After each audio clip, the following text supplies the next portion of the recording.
Welcome to Studying Law Around the World. I'm Claudio Klaus. In each episode, I talk with lawyers, law students, and professors from different parts of the world to talk about legal education, careers, and what the profession looks like in real life. We talk about the hard parts, the surprises, and the decisions that shaped their paths. Whether you're planning to study abroad, thinking about working in another legal system, or just curious about how law works around the world, this podcast is for you. Today, I have the opportunity to welcome again Aneka Jiwaji. Thank you so much for making the time to come back to the podcast and to share with us a little more about your career. Aneka is a commercial and securities litigator with a passion for improving the profession. She has an LLM in securities law. She's the co-founder and counsel at Jiwaji Law, and she has an incredible LinkedIn presence. So very, very excited to be chatting with her today. Thanks for inviting me again, Claudio. I'm very excited to chat with you some more. And to start us off, for those who might have not heard to our first episode together, would you mind just doing a quick run through your career for us? Okay, so I'm Aneka. I've been practicing for 10 years this year. So I was called to the bar in September of 2016. I've only ever been a litigator. I started at a specialty lines insurance national platform, and I started there. I articled there. I was there as an associate after I got called, and then I transitioned to a full service regional firm. I still did a lot of specialty lines insurance work. I had the ability to take on some more commercial litigation work when I was there, and I started feeling like I was gravitating towards that kind of work. I had a couple of little files there that were sort of quasi criminal, like dealing with bylaw infractions for people who were starting to do cannabis. Cannabis was a big thing at the time, and there was some sort of intersections between criminal law and regulatory law and things like that for some of the commercial leasing clients while I worked there. I had my one and only appearance in criminal court for one of those, and I just, every time I went into the courtroom, I felt just so excited and elated, and I wasn't getting as much court experience on insurance files, so I started gravitating more towards files that I could do some more advocacy work on. And that's when I decided to sort of double down on doing commercial litigation. I joined an international firm. I then joined the BC Securities Commission, got a master's in securities law, which led me to joining a leading commercial lit boutique. And our boutique is all women, which is pretty exciting. So we're doing some sort of specialties that we don't really see a lot of our faces in, things like IP, tax securities, commercial litigation. We'd like to start doing more appellant work. I had quite a few appearances in Court of Appeal at my last gig, doing some more applications work, but I'd like to do some more bigger sort of appeal hearings. I really love the intellectual side of things. So anything that involves reading and writing a lot of stuff, I really enjoy. And I was just sort of laughing. I've had to get thicker and thicker glasses as all of the years have gone. But yeah, I really enjoy the work, and that's me. I'm running this firm with my partner, who is also my sister. We come from sort of a law family. Our dad was a lawyer, my husband's a lawyer. My dad has 9 siblings, many of which are lawyers. So yeah, so that's me. That's me, kind of in a nutshell. Very exciting. Thank you so much. I appreciate you telling us these details. And in our last episode, we talked a lot about visibility, brand. We talked about how some people mentioned to you that being so active on LinkedIn was career suicide, and then you mentioned about how much freedom it gave to you, and how much agency gave it, so that you could really take control over your career. And you just mentioned that your law firm is a female only law firm. Yeah. So I wanted to hear a little bit about why there's a focus at your firm on excellence for you women lawyers. Yeah, so I mean, this all sort of evolved over the years. I always felt and I'm not saying that women can't thrive within the existing system. I certainly know women who, are doing really well within the existing system. That being said, having, done this for 10 years in this market, I really didn't feel like there was a space where women could just be unapologetically excellent. Friends of mine who are heavy hitters, who I think are just amazing. When we have these discussions, they're still sort of tiptoeing around things that we have normalized in this industry, like egos. I've got a friend of mine from law school who owns her own firm in Calgary, and she was talking about how legal assistants They actually have like training when they go legal assistant school about working in high pressure environments where like people will yell at them, and like that's normalized as like this will happen to you because it's a high stress career. I just don't buy into any of that ethos. Like I think we do really like high level, really quality work here, and I think that that's not mutually exclusive with like being a good person. And I don't prescribe to work environments where things like that are normalized. And I feel like those sort of egos, misogyny, yelling, that type of behavior disproportionately affects women, and in particular racialized women. And it creates an environment where women are not able to thrive in their excellence. So I really just was at a point where I think you see a lot of like women led firms, and people sort of have this like, oh, it's like lifestyle. They want to go home and like get their kids at 3 o'clock. And I just think that's such a bad way of looking at it. Like women are amazing. Women can be just as excellent. And we have so much bandwidth to do all of the things. And I wanted to create an environment where we're unapologetically like, yeah, you know what? We're really good commercial litigators. We're really good at IP. We're really good at tax. And we're really good at all of the other things that come with being a woman, whether you choose to have kids or not. Like I'm a good mom, right? Like, and I feel like I can say that while saying that's not, exclusive of, I don't have to pick whether I do this or I do that. I don't want women to have to be in an environment where we feel like we have to temper our full selves, and we can just be excellent at all of those things and just really enjoy the practice of law. That's amazing. I really appreciate you bringing that because I think it really sets the tone for the conversation we're having today. You started your own firm. You just mentioned, building from that experience across major firms, across regulatory environments as well. So if we can start kind of right off the bat,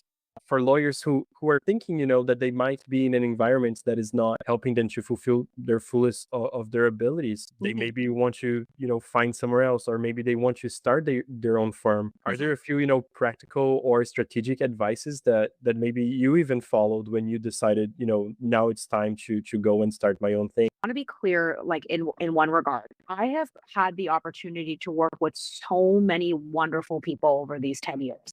Every place that I have worked at, I've got, relationships with people there that I, still go for lunch with, and we still have those close relationships. So I'm certainly not saying that, like everywhere has been, this terrible workplace and or anything like that. That's why I built this firm. But in terms of like the trajectory of like what was my thought process when I was trying to figure out like, how do I get to where I want to be? If you had told me this like 5 years ago, I had a lot of people when I was in, younger lawyer or law school who would say to me, like, Annika, you should start your own firm.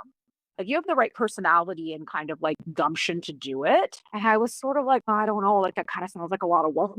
I just kind of want, to be able to focus on the substantive work and like, not do all the other stuff." But as time went on, I found myself sort of like always falling into sort of like a leadership position. I feel like women sometimes in these environments, like we're not allowed to say, I am just naturally a leader. So when I was thinking about like, okay, like how do I get myself where I want to be? And then that eventually, led to launching my own firm. I really focused on like relationships and really leaning into like my leadership sort of qualities in all of those spaces. So whether that be with, various organizations, like I was very involved in the Canadian Bar Association as a younger lawyer. I was on their Young Lawyers Executive for, many, many years. I made some wonderful connections through that.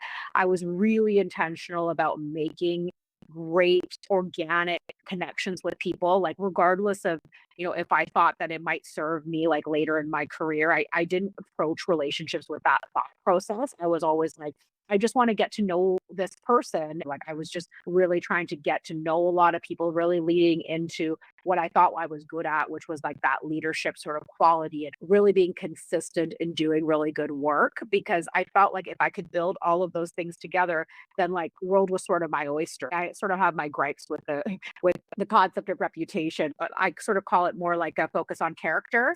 Once people know your character and they know the kind of person that you are, you can really do whatever you want to do with your career, because this law is in so many ways a relationship and quality of work business. Like your credibility is built, especially in litigation, by showing up and showing up consistently and doing really good work consistently. So I was really focused on that. And I was really focused on making really good relationships and for people to know my character so that if and when I wanted to go go out and do my own thing, I have that credibility behind me. And I think that that's really paid off. I have such a big like social media presence. It would be very easy to sort of be like, Annika's a little nutty, She's like, 'cause I'm not the conventional sort of lawyer, but because I've built that sort of character and credibility in the market for 10 years, like that's gone a long way. So with regards to your question about like if someone's thinking, like, maybe I'm not in the right work environment, like don't try not to focus so much about that particular work environment. I know that's so easy to say like when you're not in a good spot, but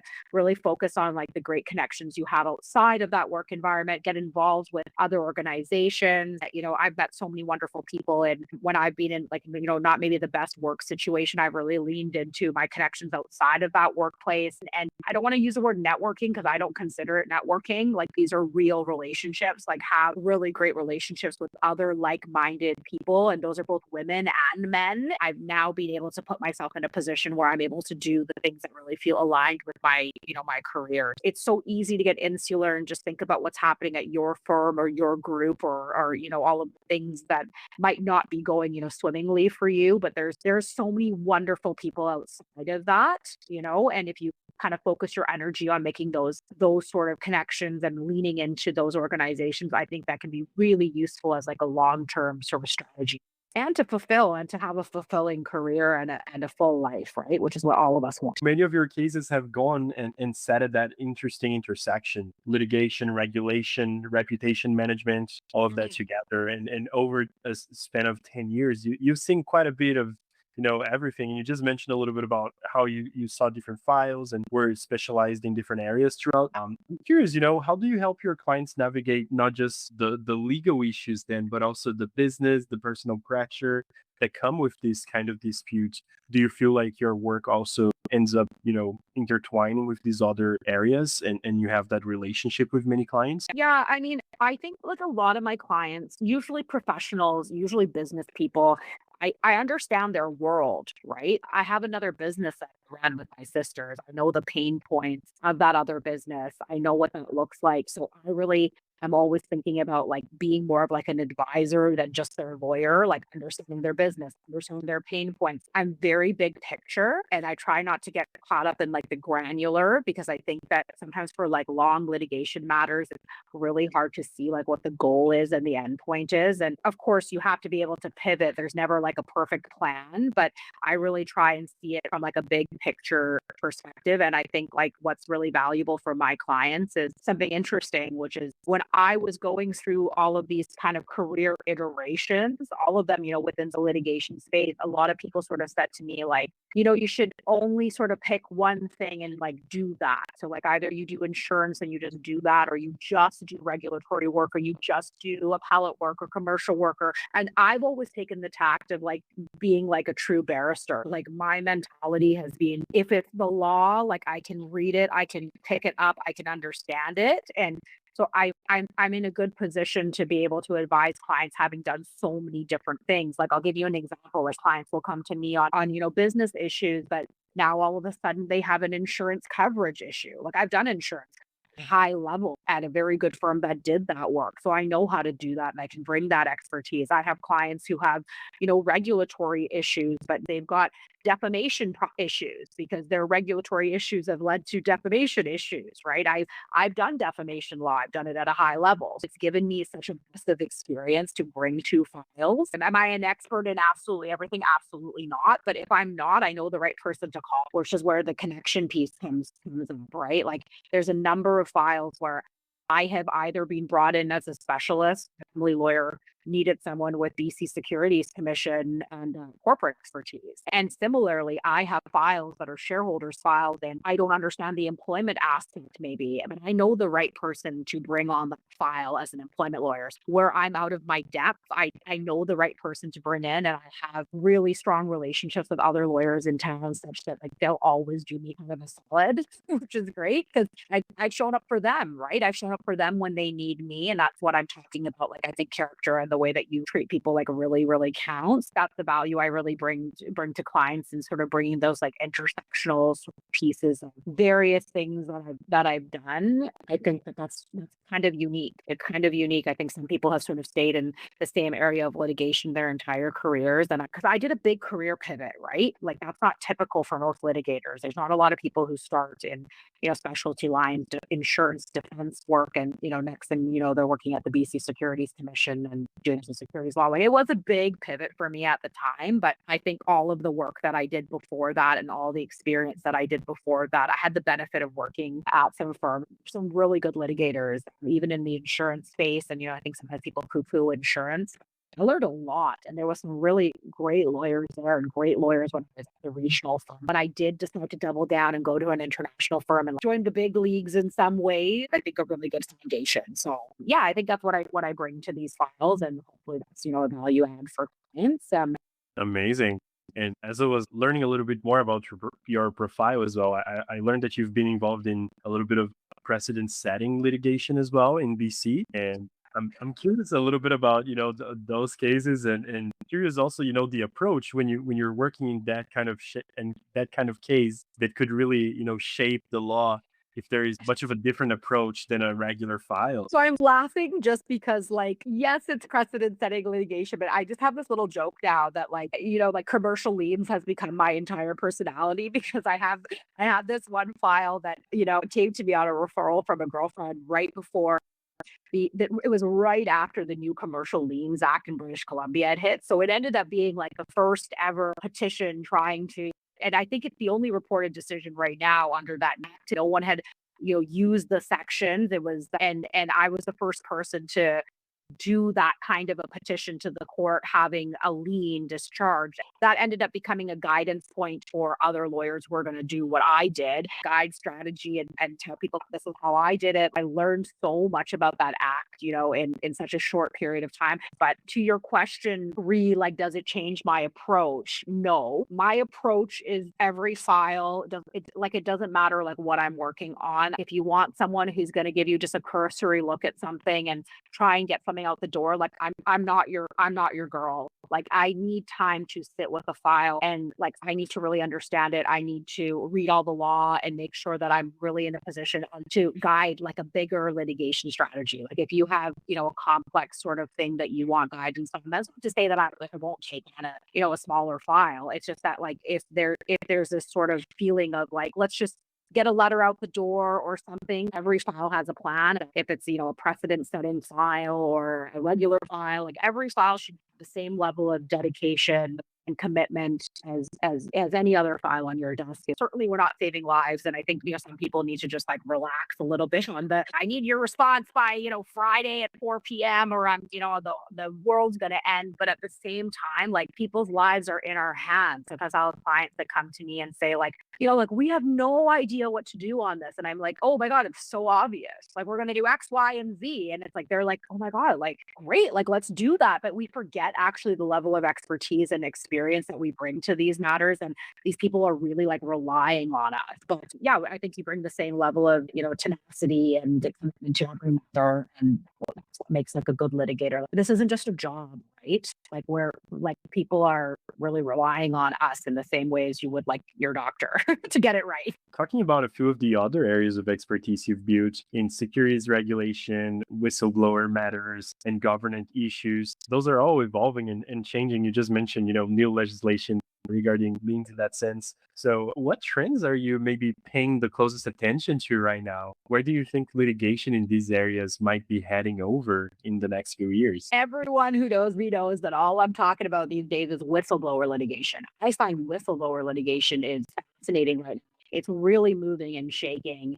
So whistleblower litigation has always been a big thing in the States. They've always had whistleblower programs for various, institutional bodies. If you whistleblow, there's been awards that they will give you. I've been following that space for a while. And reason being is when I worked at the BC Securities Commission, one of my friends actually left the enforcement group to go and work as whistleblower counsel, and she developed the entire whistleblower program. So I keep in touch with like basically everyone at the BC Securities Commission. I remember that sort of being a kind of a new thing, and the Ontario Securities Commission had recently put in whistleblowers legislation. We're now seeing claims pursuant to whistleblowers legislation. I have a case which I'm not going to talk about, in detail, but it's basically like a regulatory reprisal. Like someone reported something, we say in good faith to a regulator and ended up in a lawsuit. So, what does that look like? And there's actually ability under the statutes to bring a claim for like an unfair regulatory reprisal. There's so much protection under the whistleblower legislation. So that's an area that I'm following very closely in the security space. It was a recent decision, which was a big whistleblowers damages award, which I think any securities litigator it was watching like how that went down. I think that's definitely a trend that I'm watching. I was reading the other day, each province has its own securities regulator, but there's an overriding body called the CSA, and that everyone sort of mirrors their legislation and their policies based on big body. So I was reading the other day that there's going to be some changes coming to some of the national instruments and some of the direction, which I think will be very, interesting and new. Okay, where are we going with this? What are the changes that are coming? Who's going to implement them? Generally, all of the provinces do implement the changes at the CSA, because everybody goes to a CSA committee and they all like decide that they're going to do it. I'm following that space, quite closely right now. I think that securities regulators are retained right now. A couple BC Securities Commission defenses. So I'm defending, people who are involved in investigations. So I'm watching that a little bit more. Like we see more of that in the States, but I think, as the Canadian market evolves and becomes more sophisticated, we're going to see more of that here as well. So yeah, that's kind of what I'm watching in the securities litigation space. I want to just be a little bit careful about that, just in the sense of like people keep saying to me like, oh, like who should I send this to for commercial litigation? And I'm like, I am a commercial litigator. Like, oh, I thought you only did securities work. And I'm like, no, like so I'm saying in that way of like I find securities litigation, like very, very, what's the word? Fascinating, but I'm not sure if there's any like trends in commercial litigation necessarily that I'm following, but I find like securities outside of like, you're bringing a case for someone on a fraud, maybe they've invested in something and it turned out to be a fraud. A lot of the securities work that I do ends up before tribunals, right? So it's more tribunal work, and I really enjoy being in court. I'm just getting more senior, and my files are becoming more and more complicated. Like everything seems to have more and more moving pieces. I don't panic every time I get a new file. But like, what am I going to do on this? I'm learning everything new for the first time. So that's been kind of fun. My favorite thing, Claudio, and like, you're going to laugh.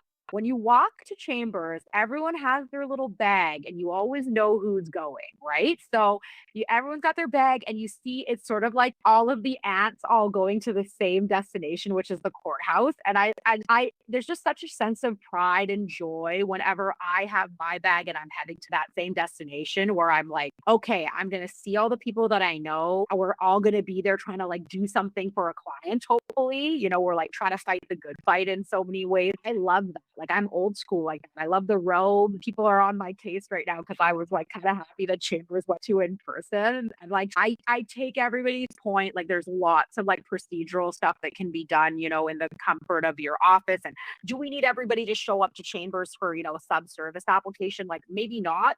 But then at the same time, I think, I remember being really junior and someone sending me to go do these little applications. And at the time, they didn't seem like little applications, right? You would like prepare your thing and like go in and sub-service. I'm going to get this order today. And that's how you gain confidence, right? Like if you're just at your desk on an MS Teams doing like, I get it as a more senior lawyer now. I'm like do it like someone has to trot up there to do sub-service. Like that's annoying. And people will say, it's an access to justice issue. The collegiality of the bar and like the relationships we have with everybody. I love that feeling of going there and seeing everyone. And I think for young lawyers, it's really important to have time on your feet. And the sitting at your desk is not time on your feet. But yeah, I just love that. So yeah, is there a trend in commercial litigation I'm following? No, but I love this profession and I love being a part of it. It's such a privilege. I really do feel that way. You've received some recognition for both your advocacy advocacy and your mentorship as well. After all that we spoke today and your experiences, I want to hear a little bit more about your thoughts on what good leadership or good mentorship actually look like in litigation. You just mentioned that young lawyers need to be, spending time on their feet. So especially for young lawyers trying to find confidence in different environments, are there a few, pieces of wisdom you can share with us today? Find a sponsor. Mentorship is great. Mentorship is wonderful. Like my focus has always been mentoring women because I think that men get a lot of mentorship in this profession that women don't get. That's not to say that I don't mentor men. If someone came to me and they wanted mentorship, we help them. But when I'm like looking at, okay, like who needs my help, who needs my time, it's generally women. What I have found is the young women that I have mentored, they don't need my help substantively with law stuff as much as they need like a sponsor. They need somebody who sees their potential and will like lift them up with them. They'll say their name in rooms that they're not in and say, this person's really good. This person's really great. Why don't you make this submission? Why don't you do a piece of this discovery? Like men just get so many more of those opportunities than women do in this profession. So I say like the more that you can find yourself a sponsor, and the sponsor might not be who you think your sponsor should be. I think some people are like, well, I want, the head of the group to be my sponsor, but like we don't have anything in common. My sponsors have all been women. Like I can think of a woman at almost every firm. Aneka, like she's got it. She's got it. And that person has vouched for me, and that has led to other opportunities, which have led to other opportunities. Like I truly would not be here without those people. So I think when you're a young lawyer and you're thinking about like mentorship, to me, it's mentorship is maybe the wrong word. It's more sponsorship. I know the award you're talking about. I was incredibly touched to be nominated for that award. I'll tell you like how that went down. A number of associates at my former firm had written letters to the Vancouver Bar Association nominated me for this mentorship award. I have all the letters. I saved all the letters. I was so truly touched by everything that they said. There was some letters from people outside of the firm, other people that I had mentored, but I don't know if I necessarily saw it as mentorship. I felt like I was sponsored, like I see some potential here that maybe other people have not tapped into on this person. So I'm going to put them on my file. I'm going to teach them everything that I know and like, like watch them fly. And some of those letters were from men, which people are like, "Oh, Aneka, you're all about women." And I'm like, I had men writing me these mentorship and sponsorship letters too, because if we have that kind of like relationship, like I remember there was one young lawyer, the same fellow I talked about, who was on that commercial liens decision with me. He approached me. He said, like, I've heard you're really great to work with. Like, I'd love to be on a call with you. And I was like, let's do it. Right. I've just had this thing come through the door. Like, let's do it. And we had such a wonderful time like working together. So yeah, I think like find your sponsors, find your people. I remember when I was at like the regional firm that I was at before I went to an international firm, like my sponsor was someone who was like 4 or 5 years my senior. Like she's still one of my like very good friends, but she already had credibility at that firm. And, she took an interest in me and my work, and she made sure that, I was taken care of. I really worry about mentorship in this profession. One of my biggest concerns, and I think AI is great. I think it's got some really great uses. Like we use a lot of AI in our practice.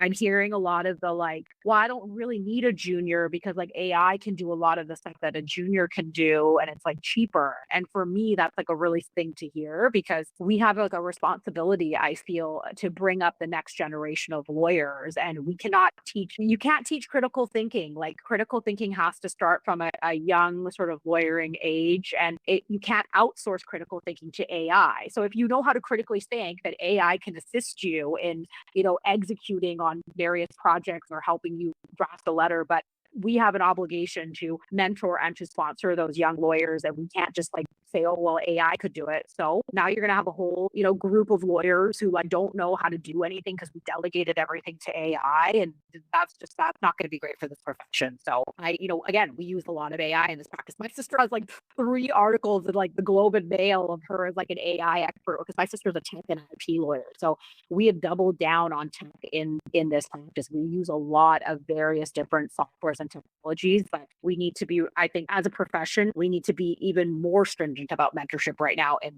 the current sort of climate that we're in. Amazing. Well, thank you so much for making the time to come in the show and to share a little bit more about your story, your practice, and your thoughts. Especially appreciate all your thoughts on how, sponsorship can really change a lawyer's life. I Yeah. find that fascinating how, two lawyers can be at the same firm and can have completely, different experiences. Yeah, well, thanks so much for having me, Claudio. It's always such a pleasure to get to sit down with you. I think your podcast is awesome. Claudio won't toot his own horn, but he's getting called to the bar. So I would just say that on this podcast. I'm really proud of you. I think that's really exciting. Kudos to you for sticking with it. And I'm sure you've met, so many cool people doing this podcast. I hope to count myself, amongst those cool people that you've met.